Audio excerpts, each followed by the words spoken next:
Hello friend, आप सबका स्वागत है हमारे यूट्यूब चैनल पे। पिछले एपिसोड में हम लोगों ने देखा था कि जियो चे के साथ क्या घटना हुई थी और उसके बारे में लोग क्या क्या बातें कर रहे थे। अब आगे स्टोरी चालू होती है और हमें दिखाया जाता है कि जियो चे और उसकी आंटी बाहर आ गई है। आते ही अपना हीरो शॉक हो जाता है क्योंकि उसके साथ जो शादी में जाने वाले हैं उनका मुंह अजीब तरह का होता है और वह देखने में भी बिल्कुल अलग तरह के इंसान लग रहे होते हैं। तभी जियो वांग कहता है, इन सब लोगों को मैंने खुद चुना है आपके साथ जाने के लिए।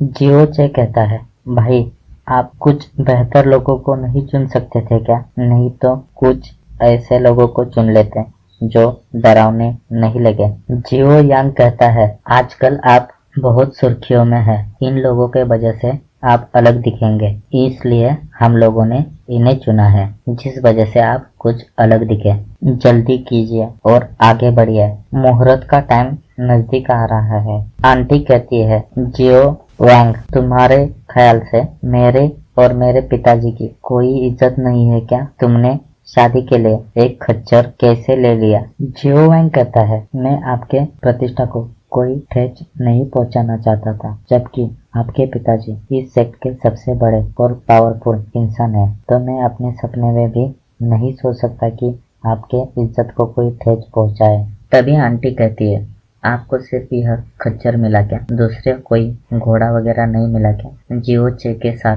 भेजने के लिए? जियो वैंग कहता है, मैं बिल्कुल नहीं करना चाहता था, लेकिन आज के दिन में हमारे पूरे सेट के हॉर्स को डिसीज हुआ है, उसके वजह से मुझे कोई दूसरा ऑप्शन नहीं मिला। तभी पीछे से लैंग आता है और कहता है, यहाँ पे क्या हो रहा है? जियो वैंग कहता है, भाई लैंग तुम यहाँ पे क्यों आए हो? लैंग कहता है, मैं यहाँ पर से जा ही रहा था, तभी मेरे को आप लोगों की आवाज सुनाई दी, उसके वजह से मैं यहाँ पे आ गया।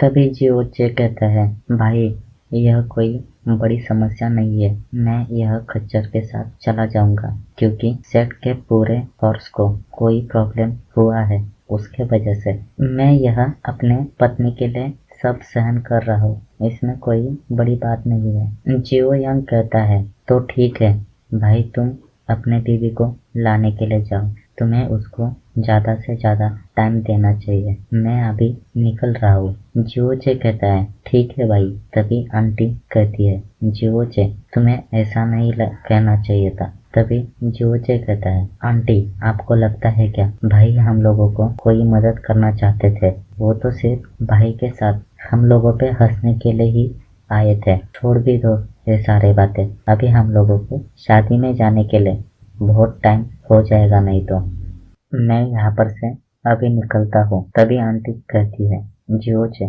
तुम अपना ख्याल रखना। तभी जियो चे निकल जाता है और आंटी मन में कहती है, जियो चे के बारे में मेरे मन में क्या हो रहा है, मेरे को उसके शादी के वजह से क्यों बुरा लग रहा है। तभी हमें दिखाया जाता है कि लैंग और वैंग दोनों गैलरी में खड़े होते हैं और लैंग कहता है, तुमने मुझे झूठ बोला, और तभी वैंग को एक जोरदार चपाट लगा देता है और कहता है, तुमने मुझे कहा था यह पॉइजन उसे जरूर मार देगा, फिर भी वह कैसे जिंदा बचा? वैंग कहता है, मुझे पता नहीं भाई, लेकिन जियो चे पूरी तरह से बेहोश हो गया था वह पॉइजन पीने के बाद, लेकिन वह कैसे उठ के बैठ गया मुझे कुछ भी पता नहीं चला। जियो लैंग कहता है, तुम्हें पता है क्या, मैं उस कचरे से जिया किंग की शादी होने दूं और मैं सिर्फ उन्हें देखते बैठूं, यह कैसे हो सकता है? तभी जियो वैंग कहता है, भाई हमारे पास और एक मौका है, हम लोग उस दुल्हन को रास्ते में से उठा लेंगे, हम लोगों पे कोई शक भी नहीं करेगा। लैंग कहता है, यह इतना आसान होता तो मैं अभी तक यहाँ थोड़ी बैठा रहता। जियो चे एक कमजोर है, लेकिन उसके दादाजी 10वीं लेयर में मिस्टीरियस कल्टीवेटर है, वह हमारे सेट के सबसे शक्तिशाली आदमी है, उस बुड्ढे के वजह से हम लोग कुछ भी नहीं कर पाएंगे। तभी वैंग कहता है, भाई तुम इस तरह से मत सोचो, हम लोग अभी भी कर सकते हैं। जिया चे इस शहर की सबसे ब्यूटीफुल लड़की है, वह सिर्फ उसके एहसानों के बदले शादी कर रही है, वह जिया चे को अपने आप को छूने भी नहीं देगी, इस पूरे फ्लोटिंग क्लाउड सिटी में आप ही एक मैच है जो कि जिया क्विंग के साथ मैच कर सकते हैं। बाकी लोग उसके साथ कोई भी मैच नहीं कर पाएगा। लैंग कहता है, तुम चाटना अभी बंद करो, तुम्हें जो भी कहना है सीधे सीधे कहो। वैंग कहता है, जियो चे सिर्फ शादी करके आपकी दुल्हन को घर पे लाने वाला है। बाद में आपको अपनी शक्ति और युक्ति के साथ उसे अपना बनाना पड़ेगा और उसके साथ ज्यादा से ज्यादा टाइम बिताना पड़ेगा। जियो चे आपको कुछ भी नहीं कर पाएगा क्योंकि उसकी शक्ति आपके सामने कुछ भी नहीं है। लैंग कहता है, तुम्हारी आइडिया बहुत ही अच्छी है, हम लोग इसी तरह से काम करेंगे। तभी सीन चेंज हो जाता है और हमें दिखाया जाता है कि जियो चे शादी के मंडप की तरफ जा रहा होता है। इसी के साथ यह एपिसोड हमारा खत्म हो जाता है। आगे हमारे जियो चे के साथ शादी में क्या होगा और उसका भाई उसके साथ क्या करने वाला है। हेलो फ्रेंड, आप सबका स्वागत है हमारे YouTube चैनल पे। पिछले एपिसोड में हम लोगों ने देखा था कि जियो चे गधे पे बैठ के दुल्हन लाने के लिए जाता है। उसके भाई उसके बारे में कुछ गलत गलत बातें करते हैं। अब आगे जियो चे शहर में पहुंच जाता है। वहां पे उसके स्वागत के लिए कालीन बहुत बड़ी बिछाई रहती है। एक आदमी कहता है, यही जियो चे है क्या? वह कितना पागल दिख रहा है, वह गधे की सवारी कर रहा है अपनी दुल्हन को लाने के लिए। तभी दूसरा बंदा कहता है, उस जैसे पागल के लिए यही गधा ठीक रहेगा। उन लोगों की बातें सुन के जियो चे कहता है, मुझे इस शहर की सबसे सुंदर लड़की इस खच्चर के साथ मिल सकती है, तुम लोग ऐसा बिल्कुल भी नहीं कर पाओगे, है ना? जियो चे की बातें सुन के उस आदमी को गुस्सा आ जाता है और वो कहने लगता है, तुम्हारे में हिम्मत है तो हम दोनों फाइट करके भी डिफाइन कर सकते हैं। सिर्फ तुम्हारे फैमिली के वजह से तुम्हें इतनी सुंदर लड़की मिली है, बाकी तुम्हारे पास कुछ भी नहीं है, तुम कल्टीवेट भी नहीं कर सकते हो, तुमसे तो बढ़िया मैं हूँ। जियो चे कहता है, तुम लोगों की बातें सुन के मुझे बहुत ही डर लग रहा है, कोई है उधर, इन दोनों को थोड़ा सबक सिखाओ। इतना सुनते ही गॉर्जी और एर्डन आगे आ जाते हैं और उन लोगों के सामने खड़े हो जाते हैं। आगे आते हुए कहते हैं, किन लोगों की हिम्मत है हमारे मास्टर को हाथ लगाने की? उन्हें पहले हम लोगों से निपटना पड़ेगा और फिर मास्टर के सामने जाना पड़ेगा। उन दोनों को देख के सभी लोगों की हालत फट के हाथ में आ जाती है। वह लोग कहने लगते हैं, हम लोगों को माफ करें, हम लोग आगे से ऐसी गलती कभी नहीं करेंगे। जियो चे अपने बॉडीगार्ड से कहता है, जाने दो उन्हें, और वह आगे बढ़ने लगता है। तभी उसे एक आवाज सुनाई देती है, ब्रदर इन लॉ। वह आवाज सुन के अपना हीरो चौंक जाता है। तभी युवान जिया चे को जोर से अपने सीने से लगा लेता है और कहने लगता है, पहले तो तुम मेरे ऑफिशियली ब्रदर इन लॉ नहीं थे, लेकिन आज के बाद तुम मेरे ऑफिशियली ब्रदर इन लॉ हो गए हो। जिया चे कहता है, थोड़ा मुझे छोड़ दो, नहीं तो तुम्हारी बहन विधवा हो जाएगी, आपकी ताकत से मेरा शरीर पूरी तरह से टूट जाएगा। इतना सुनते ही युआन उसे छोड़ देता है और जियो चे से कहने लगता है, ब्रदर इन लॉ, आप तो एक मटर के दाने की तरह दिख रहे हो, क्या आप कुछ खाते नहीं हो क्या? जियो चे कहता है, मेरी बातें छोड़ो, लेकिन तुम सांड की तरह बड़े हो रहे हो, तुम्हारी उम्र अभी सिर्फ 15 साल है, तुम्हें इतना वेट नहीं बढ़ाना चाहिए था। तभी पीछे से लड़कियां कहने लगती है, यही जियो चे है क्या? अपने नाम की ही तरह वह कायर है जो कि अपने दुल्हन को लाने के लिए गधे पर से आया हुआ है। उन लोगों की बातें सुन के युवान बहुत गुस्सा करने लगता है और उन लड़कियों को कहने लगता है, तुम्हें उससे क्या मतलब है, तुम पहले अपना काम संभालो। जियो चे कहता है, जाने दो उन्हें, क्या है उनकी औकात ही नहीं है, पहले हम लोग फादर इन लॉ से मिलते हैं। तभी जिया किंग यू के पिताजी जिया हैंग फोर्थ सामने आते हैं। जियो चे उनको देख के झुक के प्रणाम करता है और कहता है, मेरा नमस्कार स्वीकार करें फादर इन लॉ। जिया हैंग कहते हैं, चाइल्ड, आज के बाद तुम्हें जिया किंग यू की देखभाल करनी पड़ेगी। भले ही तुम प्रतिभाशाली नहीं हो, लेकिन मुझे पता है तुम्हारे पिताजी जियो यिंग बहुत ही प्रतिभाशाली व्यक्ति थे, तुम में उनके थोड़े बहुत तो गुण जरूर होंगे और तुम उनका नाम बिल्कुल भी खराब नहीं करोगे। जियो चे कहता है, फादर इन लॉ, मुझे पता है आप क्या कहना चाहते हैं, हालांकि समंदर शांत रहता है। उसके अंदर बहुत से ड्रैगन रहते हैं, लेकिन जब भी वो बाहर आते हैं वह सब कुछ तबाह कर सकते हैं। मैं भी उन्हीं की तरह हूँ। जब मैं अपनी शक्तियाँ वापस पा लूंगा तब मैं उन लोगों को दिखा दूंगा कि मैं क्या हूँ और क्या कर सकता हूँ। जियो चे की बातें सुन के जिया हैंग कहते हैं, हाँ मुझे विश्वास है तुम्हारे ऊपर पूरी तरह से। तुम एक दिन यह सब कुछ जरूर करोगे। चलो ठीक है, अभी हमें जिया किंग यू को बुलाना चाहिए। और जिया किंग यू बाहर आ जाती है। जिया किंग यू अपनी डोली की तरफ बढ़ रही होती है, तभी उसका पैर फिसल जाता है। अपना हीरो जियो चे उसे पकड़ लेता है और कहने लगता है बी केयरफुल। तभी उसका हाथ जिया किंग यू के हाथ को टकरा जाता है और उसे कुछ महसूस होता है। तभी सीन चेंज हो जाता है। जियो चे अपने सेट की तरफ जा रहा होता है। उसे आते देख के लोग कहने लगते हैं, वह देखो जिया किंग यू आ रही है। एक बंदा कहने लगता है, वह कैसी दिखती है, मुझे उसे देखना है। दूसरा बंदा कहता है, हमें उसकी सिर्फ एक झलक दिख गई तो भी हम अपने आप को खुशनसीब समझेंगे। तभी तीसरा बंदा कहता है, दुल्हन पर सबसे पहला हक जियो चे का है, हम लोग तो शायद तभी सीन चेंज हो जाता है और हमें दिखाया जाता है कि जियो सेट के हॉल का एक बंदा कह रहा होता है, आप लोग बड़े बुजुर्गों को प्रणाम करें। एल्डर कहते हैं, गुड गुड गुड। उसके बाद एक दूसरे को प्रणाम करें। तभी कुछ स्टूडेंट कहने लगते हैं, जियो संप्रदाय में बहुत सारे शिष्य हैं, उन्हें इस कूड़ेदान से शादी करने की जरूरत नहीं थी।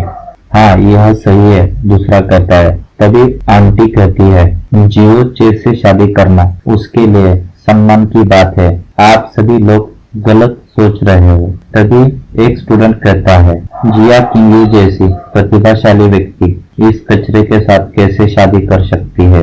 तभी दूसरा बंदा कहता है, नंबर 1 ब्यूटी के साथ नंबर 1 कचरा, ये जोड़ी वाकई में अच्छी है। जब भी मैं इसके बारे में सोचता हूँ तब भी मेरे को लगता है यह बिल्कुल बराबर है। तभी आंटी कहती है, तुम लोग। तभी अचानक पहले एल्डर जियाओली उठते हैं और कहते हैं, इतनी अच्छी बहू मिलने के लिए आप लोगों के लिए बहुत सारी शुभेच्छा। इसी के साथ यह एपिसोड खत्म हो जाता है। आगे हमारे हीरो के साथ क्या होने वाला है। हेलो फ्रेंड, आप सबका स्वागत है हमारे यूट्यूब चैनल पे। पिछले एपिसोड पे हम लोगों ने देखा था कि जियो चे सेक्ट में वापस आया था। आने के बाद वो एल्डर के साथ बातें कर रहे थे। अब आगे, कांग्रेचुलेशन ग्रैंड एल्डर, आपको इतनी अच्छी बहू मिली। तभी दूसरा बंदा कहता है, जियो चे के लाइफ के लिए मेरे तरफ से भी ढेर सारी बधाइयाँ। जियो चे के दादाजी जियो ले कहते हैं, आप सब हमारे इस प्रोग्राम में आए, इसके लिए आप सबका मैं आभारी हूँ। खाने पीने की व्यवस्था की गई है, आप लोग कृपया दावत का आनंद ले। तभी एल्डर कहते हैं, मुझे अभी छुट्टी लेना चाहिए, मुझे अपने पोते की देखभाल करनी है। तभी जिया होंग कहते हैं, मुझे भी अभी घर जाना चाहिए। तभी तीसरा बंदा कहता है, रुको मैं भी तुम्हारे साथ आता हूँ। इन लोगों की हरकत देख के जियो ले गुस्सा हो जाते हैं। जियो चे के जिंदगी का सबसे बड़ा दिन है, उसके लिए आपको एक ग्लास पीना चाहिए और उसे ढेर सारी शुभेच्छा देना चाहिए। क्या आप लोग भूल गए हो कि मैं कौन हूँ? जियो लेक को गुस्सा करते हुए देख के सेक्ट के जियो यू कहते हैं, जियो ले, तुम मरने के बाद तुम्हारे इस बेकार ग्रैंडसन का ख्याल कौन रखेगा? उसका ख्याल तो हमें ही रखना पड़ेगा। तभी एक बुजुर्ग औरत सामने आती है और कहती है, आप झगड़ना बंद कीजिए, पहले इन लोगों को कमरे में जाने दो, बाद में आप में जो प्रॉब्लम है वो डिस्कस करते बैठो। तभी सीन चेंज हो जाता है और हमें दिखाया जाता है कि जियो चे का कमरा। जिया किंग यू बेड पे बैठी हुई होती है और वह जियो चे से कहती है, क्या तुम्हारे वजह से तुम्हारे दादाजी को नीचा देखना पड़ रहा है? क्या तुम्हें उससे कोई फर्क पड़ता है क्या? तभी जियो चे टॉपिक चेंज करते हुए कहता है, आपके गहने बहुत भारी होंगे, इन्हें उतार के साइड में रख दो, उसके वजह से आपको चोट लग सकती है। मैं नहीं चाहता कि मेरी बीवी को किसी चीज से चोट लगे। जियो किंगियो गहने उतारने लगती है। उसे देख के जियो चे कहता है, यह बिल्कुल ही सही है, वह बहुत ही सुंदर है। जियो किंगियो कहती है, आपका अचानक मूड चेंज हो गया। मुझे ऐसा नहीं लगता कि आप कमजोर हैं, जैसे कि मैंने अफवाहें सुनी थी। क्या कोई कारण है जिस वजह से आप यह दिखाना चाहते हैं कि आप कमजोर हैं? मेरे मेरिडियन खराब है, उससे क्या फर्क पड़ता है? मैं क्यों दिखाऊं दूसरे को कि मैं कमजोर हूँ? जियो किंगियो अचानक जियो चे के पास आती है और अपने स्पिरिचुअल एनर्जी से जियो चे को चेक करती है और कहती है, तुम्हारे मेरिडियन टूटे नहीं थे, उन्हें किसी ने तोड़ दिया है। जियो चे कहता है, ऐसा कैसे हो सकता है? जियो किंगियो कहती है, जिया किंगियो कहती है, मुझे ऐसा लगता है कि आपको बचपन में चोट लगी होगी और उसके ऊपर किसी का ध्यान नहीं गया होगा। उसके वजह से वह अभी इतनी बुरी तरह से खराब हो गए कि उसे अब ठीक करना बहुत ही मुश्किल होगा। जियोचे कहता है, मुझे नहीं लगता इतना कि मुश्किल होगा। मुझे लगता है कि आप शायद आइस कल्टीवेटर है। हमारे फ्लोटिंग क्लाउड सिटी में कोई भी आप जैसा आइस कल्टीवेटर नहीं है। आइस कल्टीवेटर इस चारों कॉन्टिनेंट में सबसे बड़ा सेक्ट है। यह सुन के जिया किंगियो चौक हो जाती है, कहने लगती है, यह बात सिर्फ मेरे पिताजी को पता थी, फिर भी मैं आपको बता देती हूँ क्योंकि आप मेरे नाम मात्र पति है, उससे कोई फर्क नहीं पड़ेगा। मैं एक आइस कल्टीवेटर हूँ। तुम्हारे पिताजी मरने से पहले मेरे लिए बहुत कुछ किए हैं। उन्होंने मेरे ऊपर जो अससियन हमला कर रहे थे उन्हें पकड़ने के लिए बहुत से प्रयास किया, खर्चा किया। उन अससियनों के वजह से तुम्हारे पिताजी गुजर गए। उनके वजह से मैं आज यहाँ पे जिंदा हूँ। जो उनका उपकार मेरे ऊपर है उन्हें चुकाने के लिए मैंने यह शादी की है, लेकिन उसका मेरे ऊपर कोई भी मलाल नहीं है अभी कि मैंने तुम जैसे आदमी से शादी की है। मलाल मतलब यहाँ पे शर्म होता है। मैं आइस कल्टीवेटर होने के वजह से मैं शादीशुदा जिंदगी में आपको कोई सुख नहीं दे सकती हूँ क्योंकि मुझे वर्जिन रहना पड़ेगा। ऐसा सभी कहते हुए जिया किंगियो अपने रूम में पूरी जगह पे बर्फ फैलाने लगती है। तभी जियो चेक कहता है, यह वाइन पीने का टाइम है, मैं अभी आता हूँ, और वहां पर से भाग के बाहर निकल आता है। तभी जिया किंगियो के सामने आइस पैलेस से चू यू डी आ जाती है और कहने लगती है, किंगियो, आप जो चाहते हैं वो अभी हो गया है। मुझे लगता है आपको वापस आइस क्लाउड पैलेस में वापस आना चाहिए। किंगियो कहती है, मास्टर, मुझे और 1 महीना चाहिए, नहीं तो मैं अभी चली गई तो जियो चे का सभी लोग मजाक उठाएंगे। मैं ऐसा बिल्कुल नहीं चाहती। जी यू ली कहती है, ठीक है, तुम्हारी अभी अभी शादी हुई है, उसके वजह से तुम्हें 1 महीना में दे देती हूँ। किंग यू कहते हैं, थैंक यू मास्टर। मास्टर, मुझे और एक सवाल पूछने का था, क्या हम लोग जियो चे के मेरिडियन के बारे में कुछ नहीं कर सकते? उसका सवाल सुन के जी यू ली कहती है, तुम बहुत ही काइंड हार्टेड पर्सन हो, तुम दूसरों का बहुत ही ख्याल रखती हो, लेकिन इसके बारे में मैं तुम्हारी कुछ भी हेल्प नहीं कर पाऊंगी। तभी सीन चेंज हो जाता है और हमें दिखाई देता है कि जियो चे हॉल में पहुंच जाता है और ग्रैंडफादर को ड्रिंक दे रहा होता है।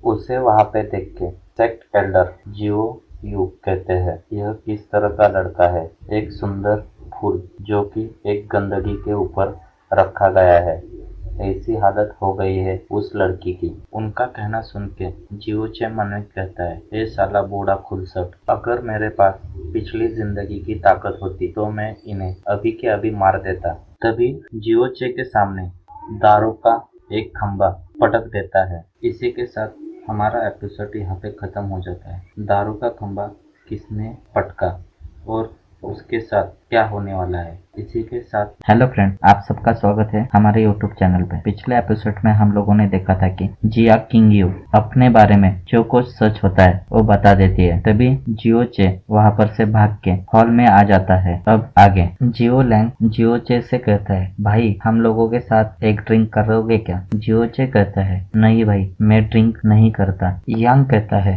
भाई हम लोग तुम्हारे साथ पीना चाहते हैं और तुम ड्रिंक नहीं करना जानना चाहते हो? जियो चे को उनकी पूरी हकीकत पता चल जाती है कि वह क्या करने वाले हैं और वह अपने हेवनली पॉइजन हाथ की तरफ देखता है और कहता है, ठीक है, मैं भी तुम्हारे साथ एक छोटा सा पैक ले लेता हूँ। लैंग कहता है, चलो फिर आज हम खूब पी लेते हैं। आगे हमें 4 घंटे बाद का सीन दिखाई देता है। सभी लोग टल्ली होके पड़े हुए होते हैं। अपना हीरो वहां पर से उठ के बाहर आ जाता है और मन में सोचता है, इन पागल लोगों को लग रहा था कि मैं इतना सा ड्रिंक पी के टल्ली हो जाऊंगा। इन्हें पता नहीं कि मेरे हेवनली पॉइजन की वजह से मैं जियो मेंशन के इतना सामान अंदर रख सकता हूँ। अभी मेरे को यह ड्रिंक बाहर निकालनी पड़ेगी और इधर उधर देखने लगता है। देखने के बाद अपने हाथ से कहता है, चलो पहले दारू बाहर निकाल लेते हैं। और वह अपने हाथ से दारू बाहर निकालने लगता है। उसे ऐसा करते हुए देख के जियो किंग यू की सर्वेंट को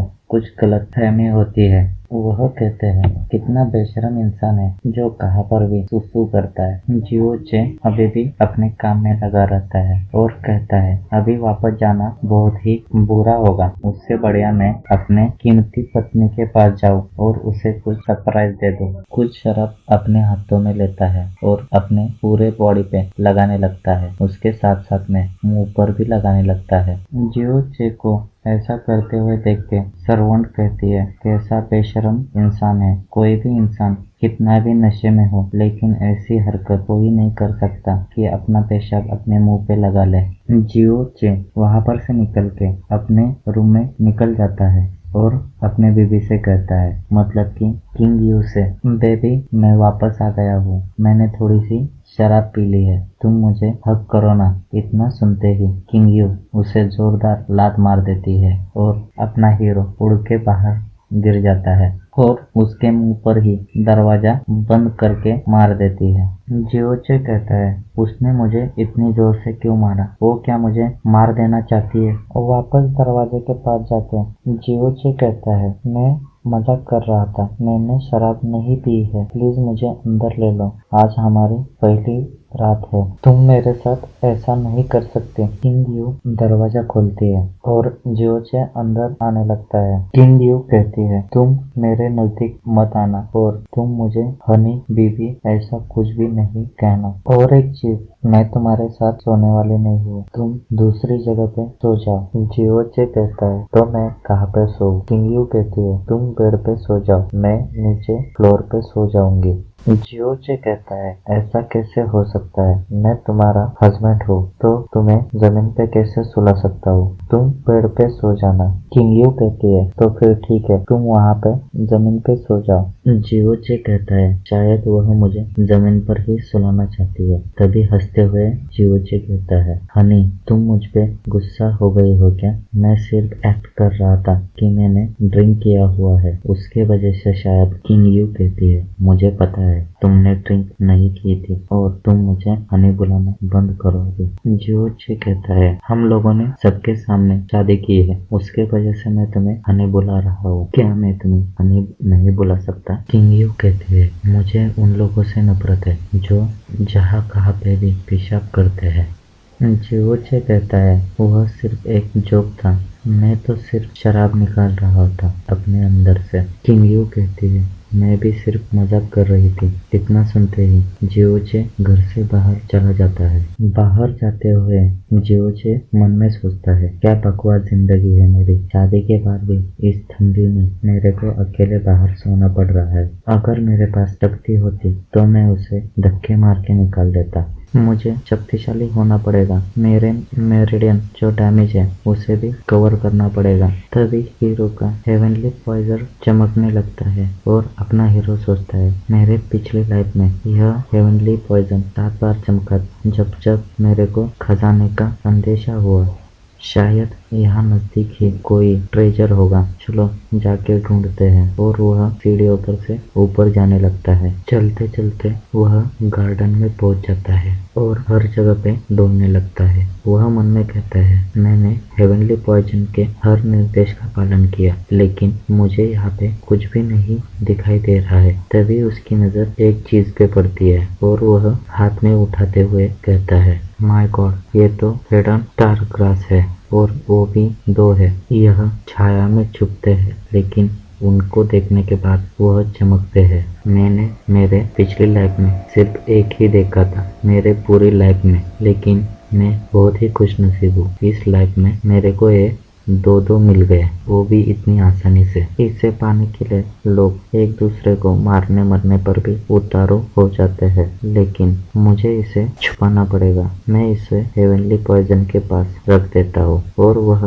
उसे अंदर रख देता है। तभी जियो चे की नजर एक तरफ जाती है। उसे देख के वह चौंक जाता है और कहने लगता है, यह क्या कोई खजाना है क्या? लेकिन मेरा बिट अभी तक नहीं चमका और आगे बढ़ के देखने लगता है। तभी उसे पता चल जाता है कि यह कोई ट्रेजर नहीं है, यह तो एक इंसान है। यह क्या शायद मर चुका है या कुछ अभी अभी उसके साथ हुआ है? और थोड़ा नजदीक जाके देखता हूँ, ऐसा कहकर वह आगे बढ़ता है। तभी उसे दिखाई देता है कि वह एक लड़की है और आगे बढ़ते हुए उसे हाथ लगा के चेक करने लगता है। लिटिल गर्ल, तुम्हें क्या हुआ है? तभी उसको जोरदार झटका लगता है और जोर जोर से चिल्लाने लगता है, यह तो एक पॉइजन है, वो भी बहुत ही स्ट्रॉन्ग है, यह मेरे को मार देगा। आगे अपने हीरो के साथ क्या होगा और वह इस पॉइजन से कैसे हेलो फ्रेंड, आप सबका स्वागत है हमारे यूट्यूब चैनल पे। पिछले एपिसोड में हम लोगों ने देखा था कि जियो चे को हिडन स्टार ग्रास मिली थी और वह उसके बारे में बता रहा था। उसके बाद उसे एक लड़की दिखी थी, उसने उसे टच किया और उसके अंदर पॉइजन चला गया। अब आगे जियो चे चिल्लाते हुए कहता है, यह तो बहुत स्ट्रॉन्ग पॉइजन है, मैं बहुत ही लकी हूँ, मेरे पास हेवनली पॉइजन बीट है, उसके वजह से मैं यहाँ पे बच गया, नहीं तो मेरे पास यह चीज नहीं होती तो मैं यहाँ पे ही मारा जा सकता था।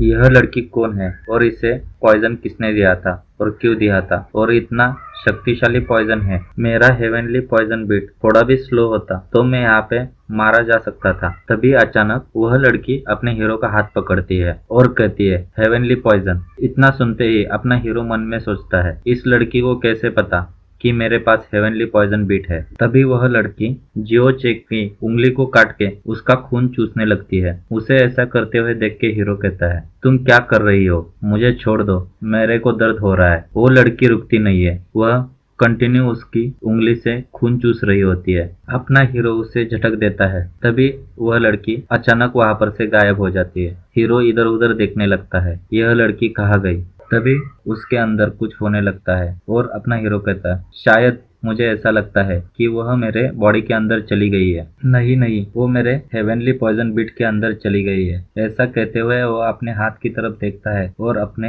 हेवनली पॉइजन बीट के अंदर चला जाता है। तभी सीन चेंज हो जाता है और हमें दिखाया जाता है कि वह अपने हेवनली बीट के अंदर पहुंच गया है। वहां पे वह लड़की भी होती है। हीरो सोचने लगता है, यह कैसे मुमकिन हो गया। वह अंदर आने के बाद अपना पूरा पॉइजन बाहर निकालने की कोशिश कर रही है और उसके साथ साथ में ही मेरा जो हेवनली बीट था वह पहले से फ्रीज हुआ था, लेकिन इसके अंदर आने के बाद वह बजर करने लगा है। मुझे लगता है इसने मेरा खून चूसा था, उसके वजह से यह हो रहा होगा। लेकिन यह लड़की ऐसे मेरे अंदर मुफ्त में नहीं रह सकती, मुझे इसे निकाल देना चाहिए और आगे बढ़ने लगता है। तभी वह सोचता है, नहीं नहीं, मैं ऐसा नहीं कर सकता। वह तो एक छोटी सी बच्ची है और उसके साथ साथ में वह बहुत ही सुंदर है, लेकिन उसे मैं ऐसे ही नहीं छोड़ सकता।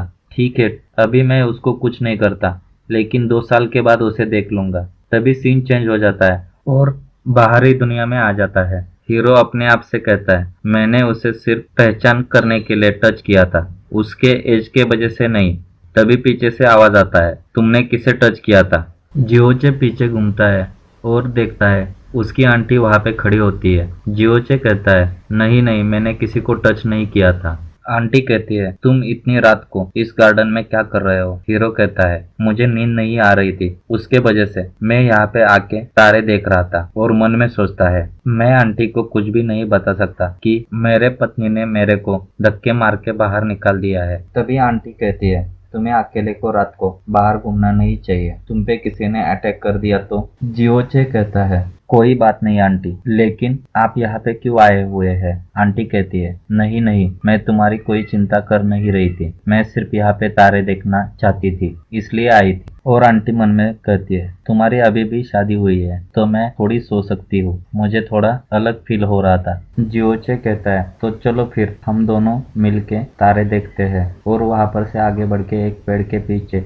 जाके बैठ जाते हैं। जियोचे कहता है, बहुत दिन हो गए हम लोगों ने रात में इकट्ठे चांद को और तारों को नहीं देखा है। आंटी कहती है, हाँ मुझे पता है, लास्ट टाइम हम लोगों ने इकट्ठा यह एहसास किया था। तभी सीन चेंज हो जाता है और विंटर के टाइम पे उनका फ्लैशबैक दिखाया जाता है। उस रात को हम लोग चांद और तारे देखते हुए रात में कब सो गए हम लोगों को खुद को पता नहीं चला, लेकिन हमें थोड़ी पता नहीं था कि उस रात को वहाँ पे बहुत सारा बर्फ गिरेगा। उसके वजह से हम लोग सवेरे जब उठे तब हम जैसे एक हिम मानव जैसे लग रहे थे और उससे दादाजी डर गए। तभी सीन प्रेजेंट में आ जाता है और हीरो कहता है, उसके वजह से हम लोगों को सर्दी हुई थी। आंटी कहती है, हाँ, और हम लोगों ने अदरक का सूप भी पिया था, उससे हमें ठीक होने के लिए 2 दिन लगे।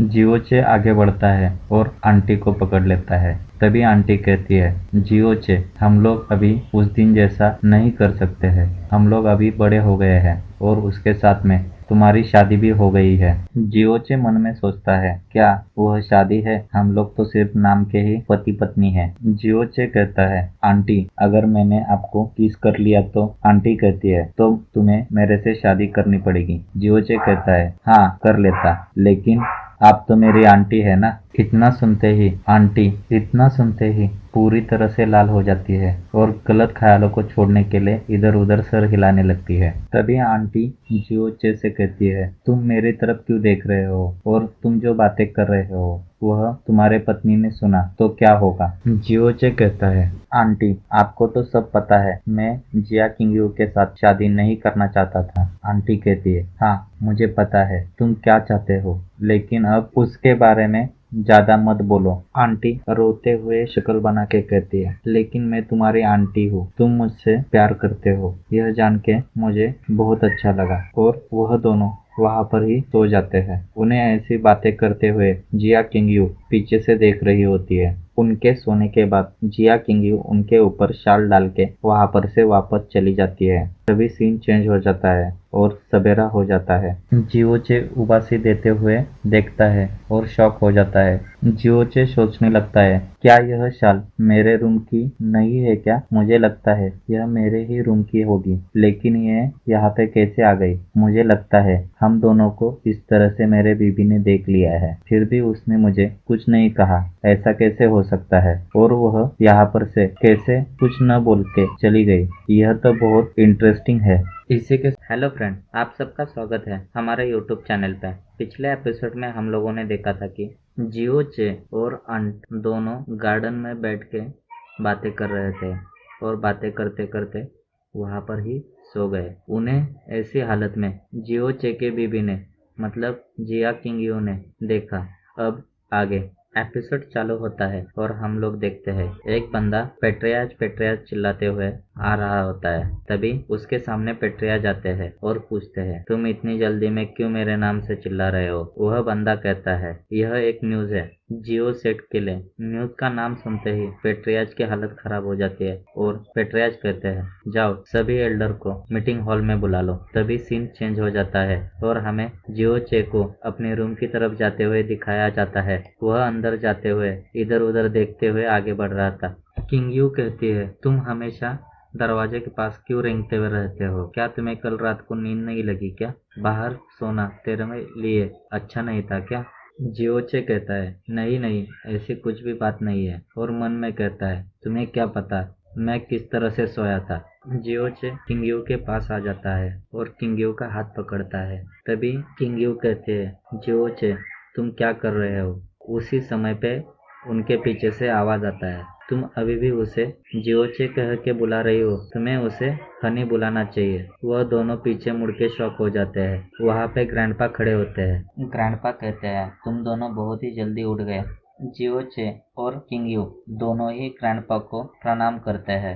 ग्रैंडफादर कहते हैं, तुम दोनों को इस तरह से खुश देखे मुझे बहुत ही अच्छा लगा। ऐसा सुनते ही जियोचे हंसने लगता है और किंग यू कहती है, यह बास्टर्ड इस मौके का बहुत फायदा उठा रहा है। तभी पीछे से एक बंदा आ जाता है और कहता है, फिफ्थ एल्डर आपको पैट्रियार्च ने मीटिंग हॉल में बुलाया है। ग्रैंडपा कहते हैं, चलो मैं निकलता हूँ, शायद कुछ जरूरी काम आ गया होगा, इसलिए सभी एल्डर को मीटिंग हॉल में बुलाया होगा। जियोचे कहता है, गुड बाय ग्रैंडफादर, और ग्रैंडफादर वहां पर से बाहर निकल जाते हैं। उनके जाते ही जियोचे को किलिंग इंटेंट महसूस होता है। तभी उसे पता चल जाता है उसने किंग यू का हाथ पकड़ा था। वह हाथ छोड़ देता है और तुरंत उसके पास से दूर आ जाता है और कहने लगता है, मैंने यह सिर्फ ग्रैंडफादर को खुश करने के लिए किया था, इसके पीछे मेरा कोई दूसरा मकसद नहीं था। किंग यू कहती है, तुमने मुझे दोबारा छुआ तो मैं तुम्हें मार दूंगी।